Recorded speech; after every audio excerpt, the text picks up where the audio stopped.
Mais toi, tu pars seulement voir l'herbe qui est dans l'œil de ton voisin. Mais cette branche-là qui est dans ton œil, tu l'as vu ou bien tu ne l'as pas vu. Il est temps que chacun de nous puisse faire un examen de conscience. Si les choses ne marchent pas, ce n'est pas la faute du pasteur, c'est ta faute à toi.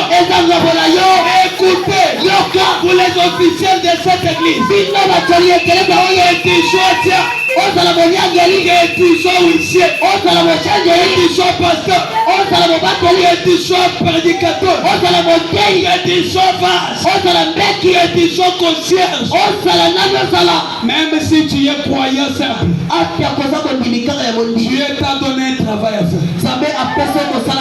Et si ce travail-là ne marche pas correctement, tu seras l'agent causal de l'échec pour cette église. Et si l'église tombe dans l'échec, c'est toi qui auras à répondre aujourd'hui. Alléluia. Amen. Parce que le pasteur n'aura pas de problème. Lui a toujours le travail de prier pour l'avancement de l'église. À chaque jour de l'église, il est là. Maintenant, toi, diacre. Toi, diacre. Est-ce que tu as été toujours ponctuel sur ton lieu du travail? Toi, administrateur. Est-ce que l'œuvre qu'on t'a donnée, tu le fais? Toi, huissier. Quand tu fais ton huissianat, alléluia. Amen. Chacun de nous devrait faire son travail comme il veut. Si tel n'est pas le cas, tu auras à répondre.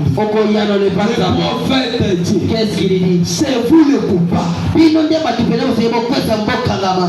On a une multitude de gens de toute espèce. L'un tire d'un côté, et l'autre de l'autre côté. Le prophète dit, vous devez en arriver à un temps de décision. Si c'est le pasteur, démettez-le. Faites-le partir et mettez quelqu'un d'autre. Il y a qu'à tout ensemble. Amen. Ce n'est pas moi. Je recommence. Si c'est le pasteur, démettez-le. Faites-le partir. Et mettez quelqu'un d'autre à sa place. Si c'est un diacre, faites-le partir du comité. Et mettez quelqu'un d'autre à sa place pour le remplacer. Qu'allez-vous faire? Dieu vous a confié cette responsabilité. Alléluia. Amen. Voilà. Et chacun de nous devra rendre compte de ses péchés et répondre au jour du jugement.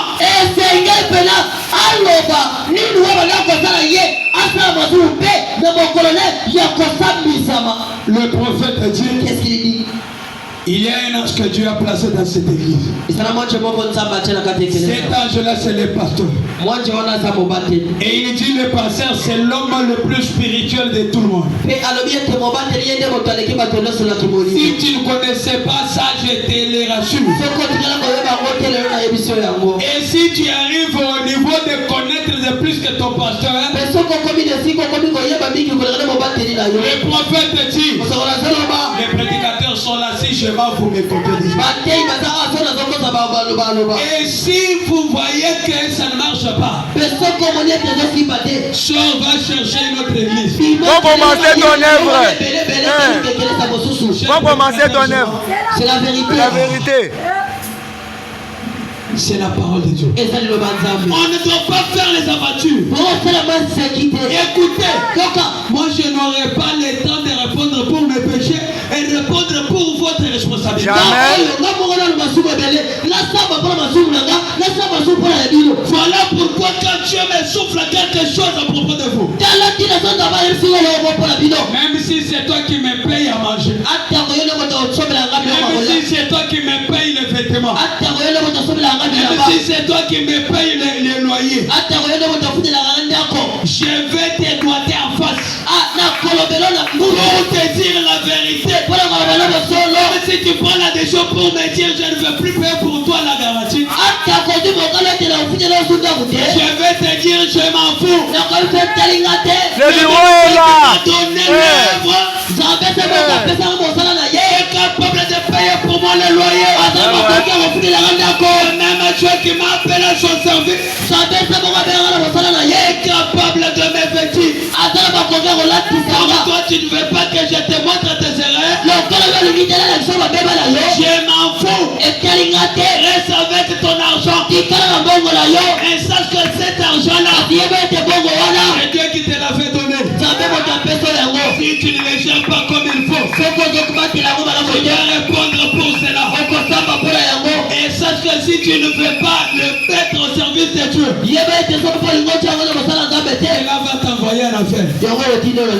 Alléluia. Amen. Ce travail-là que tu aimes beaucoup, si tu ne veux pas prendre les choses de Dieu au sérieux, un jour, ce travail-là t'envoie en enfer. Alléluia. Amen. À quoi te servirait bon d'aimer les choses du monde afin de venir souffrir après toutes ces souffrances de cette terre? Amen. Mes frères et sœurs, Jésus lui-même a dit, si l'amour des choses du monde est en vous, ça veut dire l'amour de Dieu n'est pas en vous. L'amour. Parce qu'une personne ne peut pas servir deux maîtres à la fois. Tu dois avoir une identité correcte. Ne sois pas caméléon. Tantôt tu es soeur du message. Dans la cité on te connaît comme Maman Kalunga. Au marché on te connaît comme Ciara. Là-bas ici c'est dans la belle famille on te connaît comme Gloria. Alors ici tu deviens maintenant bien aimé. À qui tu fais des aventures? Donc toi quand on te voit venir, il faut que tout le monde puisse apprêter les dents pour commencer à rigoler. Chacun t'a donné son nom propre. Les autres t'ont donné une vie de loin. Comme ils connaissent bien que vie de loin fait rire les gens, on t'a surnommé une vie de loin.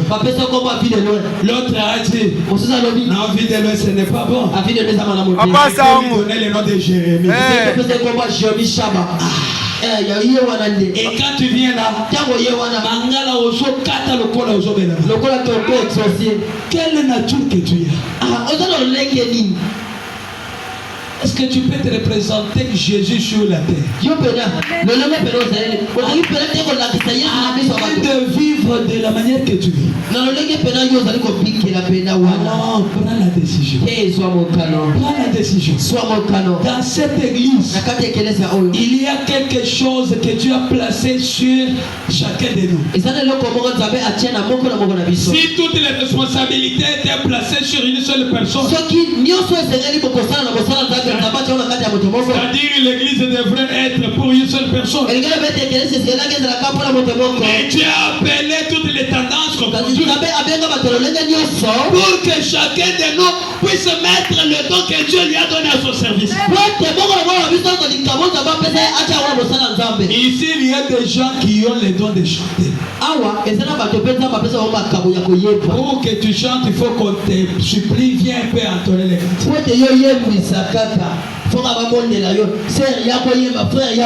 Ah, tu vas être blessé. Amen. Tu seras choqué. Le jour que tu seras choqué. Est-ce que tu vas dire Dieu, tu m'as abandonné? Non! C'est toi qui as abandonné d'abord ce que Dieu t'a dit. Le prophète dit quelque part.